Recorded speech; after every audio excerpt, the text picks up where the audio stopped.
Hi guys, welcome back again. और आज हम लोग स्टार्ट करेंगे बेड पान हैंडलिंग प्रोसीजर।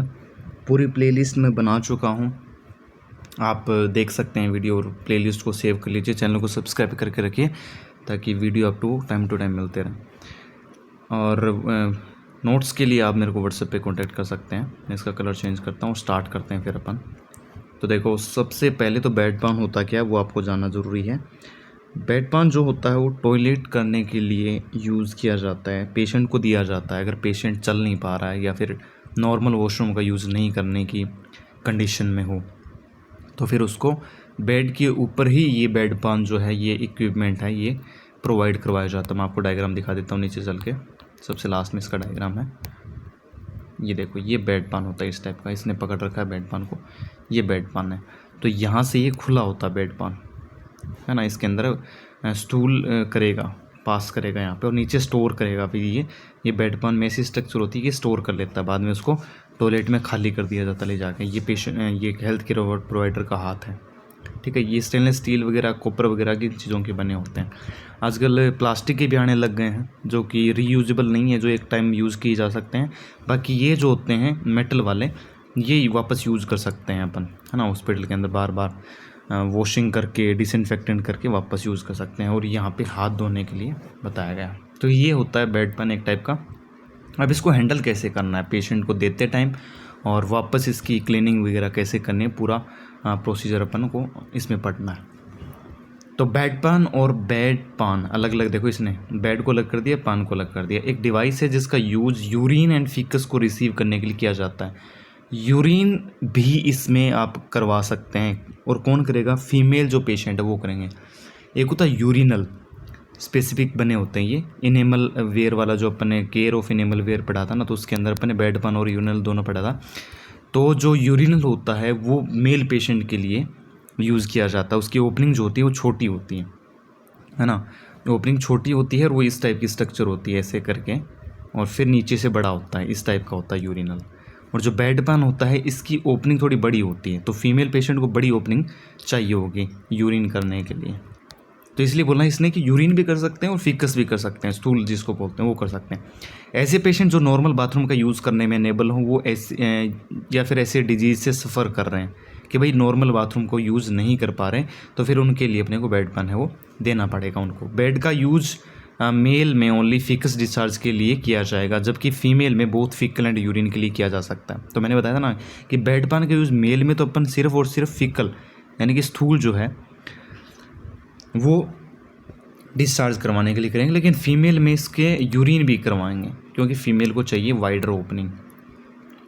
बेड पान है वो रीयूजेबल या फिर डिस्पोजेबल हो सकता है, मतलब वापस यूज़ कर सकते हैं इसको एक बार यूज़ करने के बाद में, या फिर डिस्पोजेबल पे एक बार यूज़ कर लिया डाल दो फिर उसको डस्टबिन में, ऐसा हो सकता है। रीयूजेबल वाला बेड पान जो होता है वो मस्ट एम्प्टी करना, उसको क्लीन करना और सैनिटाइज करना है आफ्टर ईच यूज।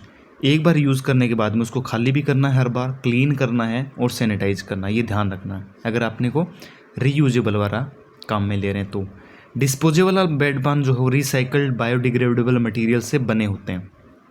तो एक बार यूज़ करने वाले जो बेड पान है वो रिसाइकल, मतलब उनको रिसाइकल किया जा सकता है, उनके मटेरियल को जिस चीज़ से वो बने होते हैं, और वो बायोडिग्रेडेबल होते हैं, है ना। ऐसा मटेरियल से बने होते हैं ताकि वो पर्यावरण को हानि नहीं पहुंचाएं, ऐसा मटेरियल उसमें यूज़ किया जाता है, जिनको सिंगल यूज़ के बाद में डिस्कार्ड कर दिया जाए, मतलब फेंक दिया जाता है।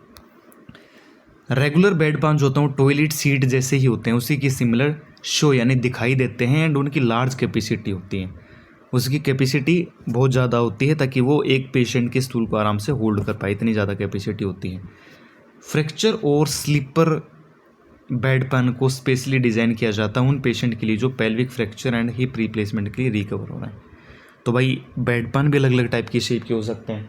फ्रैक्चर वाले जो पेशेंट हैं जिनके अंदर फ्रैक्चर है या फिर पेल्विक फ्रैक्चर है, क्योंकि पेल्विक के नीचे रखना है, हिप के नीचे रखना है, तो उनके लिए फिर स्पेसिफिक डिज़ाइन बनानी पड़ती है ताकि उनको ईजी हो जाए, कंफर्ट हो जाए, ठीक है। तो ये बेसिक इंट्रोडक्शन था। अब यूज़ की बात करते हैं कि भाई बेड पान का यूजेस क्या हैं। तो बेड पान जो है, बेड पान का यूज़ टॉयलेटिंग के लिए, टॉयलेट के लिए किया जाएगा फॉर बेड रिडन पेशेंट जो परमानेंट और लॉन्ग टर्म डिजीज़ से सफ़र कर रहे हैं, मतलब बहुत लंबे टाइम से उनको वो डिजीज़ है, या फिर वो बेड रिडन पेशेंट हैं, है ना, उनके लिए यूज़ किया जाएगा। एंड उनमें लिमिटिंग मोबिलिटी है, जो लिमिटिंग मोबिलिटी का मतलब होता है चल फिर पाना, बिल्कुल कम से कम चल पा रहे हैं वो, तो उनके लिए फिर अपने को यूज़ करना पड़ेगा। बेड पान नर्सिंग हॉस्पिटल एंड होम में यूज़ किया जाता है, नर्सिंग होम में और घरों में भी आजकल दे सकते हैं इसको, क्योंकि रीयूजेबल वाला की जरूरत नहीं है, वो एक बार यूज़ करने के बाद फेंक देंगे, तो उसका होम में भी यूज़ किया जा सकता है। तो ऐसे वैसे बेड पान आ गए हैं। करंटली नर्सिंग गाइडलाइन के अनुसार, भाई नर्सिंग की गाइडलाइन है वो क्या कहती है कि बेड पान को इमोबिलाइज पेशेंट के लिए इंडिकेट किया जाता है, जो चल फिर नहीं सकते उन पेशेंट के लिए ही दिया जाता है, जिसमें फॉलोइंग कंसर्न है। उसमें भी कंसर्न है कि भाई फ्रैक्चर है, जैसे सच एज हिप है, लोअर एक्सट्रीमिटीज़ का, लॉन्ग टर्म फटीग है, तो सिर्फ ऐसे पेशेंट के लिए ही यूज़ करना है, ये गाइडलाइन बना रखी है। इसके अलावा पेशेंट को नहीं देना है, क्योंकि इससे दिक्कत होती है, बेड सोर वगैरह हो सकते हैं, प्रॉब्लम हो सकती है बार बार, क्योंकि पेशेंट को उठाना भी पड़ेगा ना वहाँ से एक बार, तो उठाना पेशेंट को बेड से निकाल के थोड़ा मूवमेंट कराना ज़रूरी है, इसलिए बोला कि सिर्फ इन 2 केस के अंदर ही यूज़ करो आप, एक तो लोअर एक्सट्रीमिटीज़ का और एक लॉन्ग टर्म फटीग हो रखी है या फिर हिप का फ्रैक्चर हो रखा है, तो इन केसेस में ही बेड पान का यूज़ करो, अदरवाइज़ यूज़ नहीं करना। कैसे न कैसे करके पेशेंट को उठा के ही ले जाओ आप टॉयलेट तक, तो इसलिए वो गाइडलाइन बना रखी है। बेड पान यूज़ करने के लिए सम डाउनवर्ड्स भी हैं, देखो इसने बोला है कि इसके कुछ नुकसान भी हैं। क्या हैं? जिसमें प्रेशर अल्सर, क्योंकि प्रेशर लगा के पेशेंट बैठा मतलब बेड के ऊपर, तो अल्सर हो सकते हैं, प्रेशर अल्सर हो सकते हैं। प्राइवेसी का लीक हो सकता है, क्योंकि बेड के ऊपर ही करा तो प्राइवेसी को दिक्कत हो सकती है, एंड इन्फेक्शन हो सकता है। तो ये मेन पोटेंशियल है इसके, ये इतने नुकसान हो सकते हैं अगर बेड पान का यूज़ कर रहे हैं तो। अब प्रोसीजर क्या है, किसी पेशेंट को बेड पान देना है तो क्या प्रोसीजर अपने को फॉलो करना है, देखो उसके बारे में बात करेंगे अभी।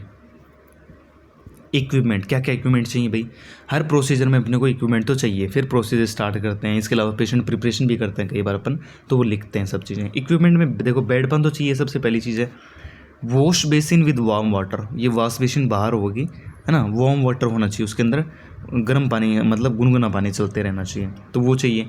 डिस्पोजेबल ग्लव्स चाहिए भाई, जो नर्सिंग स्टाफ है या फिर जो भी हेल्थ केयर प्रोवाइडर है वो एक बार उसको वियर करेगा बाद में फेंक देगा, तो ऐसे ग्लव्स चाहिए। प्रोटेक्टिव सीट चाहिए, क्यों चाहिए? क्योंकि बेड पान रखेंगे उसके नीचे लगाने के लिए, ताकि वो बेड को गंदा नहीं कर पाए पेशेंट, है ना, टॉयलेट करते टाइम, तो ये प्रोटेक्टिव सीट चाहिए अपने को। फिर टॉयलेट पेपर चाहिए, पेशेंट की जो हिप है उसको पहुंचने के लिए, मतलब कर लिए कंप्लीट करने के बाद में क्लीन करने के लिए टॉयलेट पेपर भी चाहिए, एक टॉवल चाहिए, तो इतनी सारी चीज़ें चाहिए। बेड पान, wash basin with warm water, disposable gloves, protective seat, toilet paper और टॉवल। अब प्रोसीजर के बारे में बात करते हैं भाई, प्रोसीजर कैसे करना अपने को, तो पेशेंट को पूरा प्रोसीजर समझा देंगे सबसे पहले और कोऑपरेट कर पाएगा, ताकि हेल्थ केयर प्रोफेशनल हाथ साबुन से धोएगा, वार्म वाटर से वॉश करके ड्राई करेगा, ग्लव्स पहनेगा, ठीक है। वाटर प्रूफ सीट जो बताया था ना मैंने, वाटर प्रूफ सीट लेते हैं, उसको पेशेंट के बटॉक्स के अंडर प्लेस किया जाए, यानी पेशेंट के हिप के नीचे रख देंगे उसको, ताकि बेड को प्रोटेक्ट किया जा सके, यानी पेशेंट टॉयलेट करते टाइम बेड को गंदा नहीं कर पाए, मतलब हो नहीं करने का क्या मतलब है, मतलब हो नहीं पेशेंट से, तो इस चीज़ के लिए फिर अपन वो है वाटरप्रूफ शीट को उसके नीचे रख देंगे बटॉक्स के। बेड पेन को वार्म वाटर से फील करके उसको आउटसाइड डंप कर दिया जाए, इससे बेड पेन है वार्म हो जाएगा। देखो कई बार जो मेटल वाली चीज़ें होती है वो ठंडी रहती हैं नॉर्मली, तो अपन क्या करेंगे उसमें थोड़ा सा गुनगुना पानी भर देंगे, पहले पूरा ऊपर तक भर देंगे, उसके बाद उस पानी को तो बाहर फेंक देंगे, और इस प्रोसीजर से क्या होगा, जो बेड पेन है वो थोड़ा गर्म हो जाएगा, ताकि पेशेंट को टॉयलेट करते टाइम थोड़ा कंफर्ट रहे, उसको ठंडा नहीं लगे चीज़ें। Warm bed pan more comfortable होगा देन कोल्ड, मतलब ठंडे से ज़्यादा कंफर्टेबल हो गए। Set of toilet paper bed pan के अंडर प्लेस करें, ताकि क्लीनिंग प्रोसीजर है या प्रोसेस है वो ईजी हो जाए। तो टॉयलेट पेपर का एक पूरा सेट सा बना लेंगे और बेड पेन के नीचे रखना उसको, ताकि क्लीनिंग करते टाइम वो ईजी हो जाए उस चीज़ की। पेशेंट को लोअर पार्ट से क्लॉथ रिमूव करने के लिए कहा जाए, ताकि अगर वो अनेबल है, नहीं कर पा रहा है, देन उसकी सहायता करेंगे अपन, हेल्प करेंगे। तो पेशेंट के लोअर पार्ट यानी हिप से जो क्लॉथ है वो निकाल देंगे, और उसके बाद में अगर नहीं कर पा रहा तो फिर अपन असिस्ट करेंगे, उसको हेल्प करेंगे। पेशेंट को उसकी हिप को रेज करने को कहा जाए, मतलब पेशेंट को बोलेंगे कि अपना थोड़ा हिप है वो ऊपर करे वो, ताकि अपने बेड पर उसके नीचे डाल सकें। तो पेशेंट के लिफ्ट करने के लिए हेल्थ केयर प्रोवाइडर भी हेल्प कर सकता है भाई, अगर लिफ्ट नहीं कर पा रहा पेशेंट, फ्रैक्चर है, तो फिर कैसे उठाएगा, तो अपनी हिप को उठा नहीं पाएगा, तो पेशेंट फिर हेल्प करेगा उसकी। अगर पेशेंट हिप को लिफ्ट नहीं कर पाए तो जेंटली साइड में टर्न कर ले। अगर पेशेंट भी नहीं उठा रहा, कोई भारी पेशेंट है, वेट है जिसका ज़्यादा, तो फिर पेशेंट को थोड़ा साइड में टर्न कर लेना अपने को। बेड पेन के कर्व्ड एज को बटॉक्स के अंडर प्लेस करेंगे, जो कर्व्ड पार्ट था ना, जो मैंने ऐसे दिखाया था नीचे से, ऐसे था बेड पेन ये वाला, तो ये जो कर्व पार्ट है यहाँ से, इसको पेशेंट के बटॉक्स के नीचे डाल देंगे धीरे से। अब बेड का हेड है वो रेज करेंगे, यानी जो हेड साइड है पेशेंट की उसको उठा देंगे पेशेंट के। इससे पेशेंट क्या है वो सिटिंग पोजीशन में आ जाएगा, बैठ जाएगा एक टाइप से, और सिटिंग पोजीशन में आने के बाद में बॉल मूवमेंट है वो ज़्यादा ईजी बन जाती है। तो टॉयलेट करते टाइम भी सिटिंग पोजीशन करनी ज़रूरी है ताकि इजी बॉल मूवमेंट हो पाए, आसानी से वो फ्रेश हो पाए वहाँ पे। इसलिए वो बेड पैन को जो हेड है उसको रेज करवाने उठा रहे हैं। बेड पेन के यूज़ के ड्यूरिंग पेशेंट को प्राइवेसी दी जाए। भाई पेशेंट जब टॉयलेट कर रहा है, बेड पेन का यूज़ कर रहा है, तो उस टाइम पे पेशेंट से दूर चला जाओ, पर्दे वगैरह लगा के, कर्टेन वगैरह लगा के, ताकि पेशेंट को प्राइवेसी मिल सके। जब पेशेंट फिनिश कर ले, मतलब कंप्लीट कर ले, तब पेशेंट को बटॉक्स या हिप को वापस उठाने को कहेंगे। अगर नहीं उठा पा रहा तो फिर उसको सपोर्ट देंगे। लोअर बैक को सपोर्ट करेंगे विद वन हैंड, एक हाथ से लोअर बैक, लोअर लिम्ब नहीं, जो पेशेंट का पेल्विक एरिया है उसको एक हाथ से थोड़ा सा सपोर्ट करेंगे और दूसरे हाथ से बेड पेन को बाहर निकालेंगे केयरफुली, सावधानी से। तो ये प्रोसीजर है इसमें, ठीक है। उसके बाद में क्या कह रहा है, अब बेड पेन को लीड से कवर कर देंगे, मतलब बेड पेन की जो लीड होती है ऊपर उसकी कवरिंग आती है ना, ताकि स्प्रेड नहीं हो, कंटामिनेशन वगैरह, इन्फेक्शन नहीं फैले, इसके लिए उसकी लीड को अपन कवर कर देंगे। एंड देन पेशेंट के बॉटम को टॉयलेट पेपर से क्लीन करेंगे। अब उसने फिनिश कर लिया, फ्रेश हो गया, उसके जो बॉटम है उसको अपन टॉयलेट पेपर से क्लीन कर देंगे ताकि कंटामिनेशन के रिस्क को रिड्यूस किया जा सके। अब उसको साफ़ करना ज़रूरी है क्योंकि रिस्क हो सकता है कंटामिनेशन का, इसलिए क्लीन कर देंगे नीचे से। वाटरप्रूफ सीट को रिमूव करें एंड पेशेंट को वापस कंफर्टेबल स्टेट में प्लेस करें। अब जो वाटरप्रूफ सीट नीचे लगाई थी अपन ने उसको बाहर निकाल देंगे और पेशेंट को आराम से कंफर्टेबल पोजीशन में वापस सेट कर देंगे। बेड पेन को टॉयलेट में ड्रेन कर देंगे, मतलब खाली कर देंगे, उसको क्लीनिंग एंड डिसइंफेक्शन के लिए भेजा जाएगा। अब अपना काम हो चुका है वहाँ से, तो बेड पेन को भी खाली कर दिया टॉयलेट में ले जाके। अब उसको क्लीनिंग यानी सफाई के लिए और डिसइंफेक्शन के लिए आगे भेज देंगे। तो देखो अब cleaning, sterilisation and infection control कैसे करेंगे उसके बारे में बात करते हैं डिटेल में। तो प्रॉपर हाइजीन को मैनेज एंड बेड पेन की क्लीनिंग नेसेसरी है। भाई प्रॉपर हाइजीन रखनी ज़रूरी है उस काम में, है ना। इसके अलावा बेड पेन की क्लीनिंग भी ज़रूरी है। तो इंडिविजुअल बेड रिडन को इन्फेक्शन से प्रिवेंट किया जा सके, मतलब जो बंदा है उसको बेड रिडन है, इंडिविजुअल बेड रिडन है, उसको इन्फेक्शन से अपन प्रिवेंट कर पाएंगे, तभी तो कर पाएंगे अगर हाइजीन रखेंगे और बेड पेन की अच्छे से क्लीनिंग करेंगे। तो यूज किए हुए बेड पेन में बॉडी फ्लूइड्स वेस्ट कंटेंट रहता है, उसमें बॉडी फ्लूइड्स भी होते हैं और वेस्ट कंटेंट रहता है, जिसको क्लीन एंड डिसइंफेक्ट करके रीयूज किया जा सकता है। उसको क्लीन करना है और डिसइंफेक्शन करना है, उसके बाद में उसको वापस यूज कर सकते हैं, ठीक है। तो ये एक बेसिक अपन ने दे दिया है इंट्रोडक्शन इसका। अब डिटेल में पढ़ेंगे क्लीनिंग, स्टेरिलाइजेशन और डिसइंफेक्शन, तीनों के तीनों। स्टेनलेस स्टील और प्लास्टिक के रीयूजेबल बेड पेन इन्फेक्शन को स्प्रेड करने का रिस्क रखते हैं। भाई जो रीयूज़ कर रहे हैं अपन जिन बेड पेन का, उसमें रिस्क तो रहता ही है ना। किसको रहेगा? केयर गिवर, जो देखभाल कर रहे हैं पेशेंट की, और इन्वायरमेंट को भी रहेगा।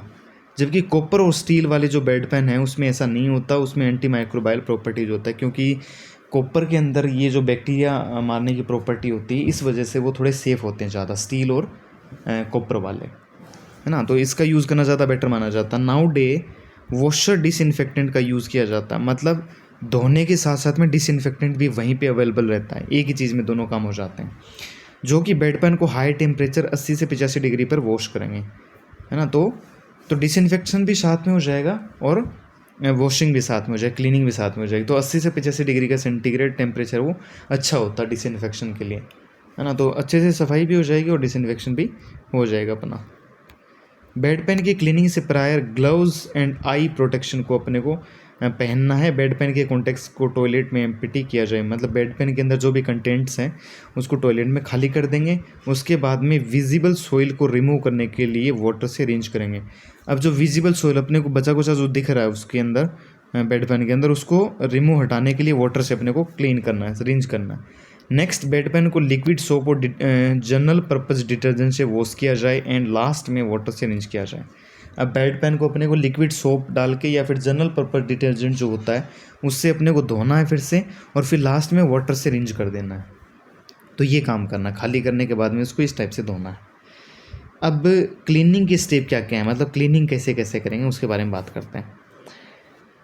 पर्सनल प्रोटेक्टिव इक्विपमेंट को पुट करें, जैसे ग्लव्स हो गया, आई ग्लासेस हो गया, उसको पहनना है, जिसमें ग्लव्स, प्रोटेक्टिव एप्रन और आई प्रोटेक्शन शामिल है। तो ये 3 प्रोटेक्शन अपने को करनी है। एक तो ग्लव्स पहनने हैं, उसके बाद में एप्रन पहनना है और एक आई प्रोटेक्शन पहननी है।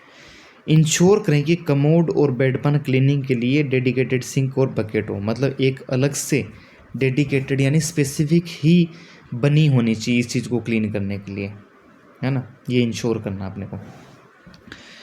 ठीक है, उसके बाद में देखो केयरफुली बेड पेन को पेशेंट के अंडर रिमूव करें। सबसे पहले तो बेड पेन को पेशेंट के नीचे से निकाल लेंगे। अब जो कंटेंट है उसको टॉयलेट में खाली कर देंगे। अब उसको वार्म वाटर से बेड पेन को रिंस करेंगे। पहले नॉर्मल रिंस करेंगे ताकि जो वेस्ट सोइल है जो बचा हुआ वो रिमूव हो जाए। उसके बाद में जनरल पर्पज जो लिक्विड सोप वाली जो होती है उससे अपन इसको क्या करेंगे, बेड पेन को वॉश करेंगे, है ना। साबुन से बाद में धोएंगे, पहले अपने नॉर्मल पानी से धोना। क्लीनिंग ब्रश अगर रिक्वायर्ड हो तो यूज़ करें। अगर ब्रश की नीड बढ़ रही है साफ़ करने के लिए तो उसका यूज़ भी कर लेना। फिर अपन करेंगे इसको डिसइंफेक्टेंट। क्लीनिंग कर दी, लो लेवल डिसइंफेक्शन सॉल्यूशन को अप्लाई करें। जो लो लेवल वाला है उस डिसइंफेक्टेंट को यूज़ करना अपने को। इंश्योर करें कि डिसइंफेक्टेंट ऑल सोइल्ड एरिया को कवर करें। मतलब ये अपने को इंश्योर करना है कि डिसइंफेक्टेंट जो अपन यूज़ कर रहे हैं वो सोइल्ड एरिया को कवर कर ले। डिसइंफेक्टेंट को 5 मिनट अप्लाई करने के बाद वाटर से रिंस कर दिया जाए, मतलब 5 मिनट तक डिसइंफेक्टेंट लगा के रखना है, उसके बाद में पानी से धो देना है।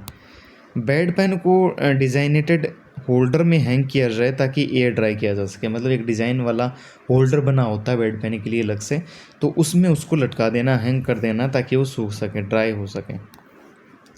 एवरी यूज़ के बाद प्रोसेस को रिपीट किया जाए। मतलब एक बार यूज़ कर रहा है पेशेंट तो उसको बार बार अपन उसको क्या करेंगे, ये प्रोसेस रिपीट करेंगे क्लीनिंग डिसइंफेक्शन वाले। तो ये पूरा एक तरीका था कैसे बेड पेन को हैंडल करना है और कैसे उसके क्लीनिंग डिसइंफेक्शन स्टरलाइजेशन वगैरह करना है। तो होपफुली आपको पूरा टॉपिक समझ आया होगा। अगर कोई डाउट हो तो पूछ सकते हैं, और चैनल को सब्सक्राइब करके रख लीजिए, बेल आइकन प्रेस करके रखिए ताकि आपको वीडियो का नोटिफिकेशन मिलता रहे। और मिलते हैं नेक्स्ट वीडियो में। Bye bye.